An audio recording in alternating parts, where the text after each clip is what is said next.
O lafı bu gece alıp ipini kimin tuttuğunu öğreneceğiz. Onun cesareti benim burada yalnız olduğumu bilmesinden gelir. Boynunu alana kadar da ölebilecek. Gurbet dahi vatandır.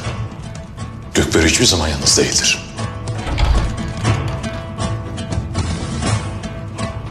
Ayrı saklanmayın. Ayan olabilirsiniz.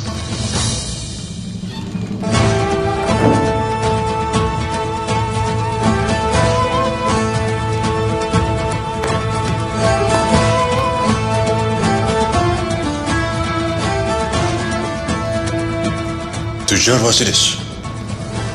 Hasan Alp beyim. Buyruğunu bekler.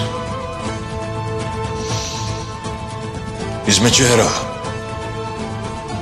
Gökçebacı buyruğundadır Osman Bey. Yıllar evvel ektiğimiz tohumların meyveleridir Osman Bey. Bu teşkilat ömrümüzden ötedir. Ve Rabbimin izniyle nesiller boyu gücümüze güç katacaktır.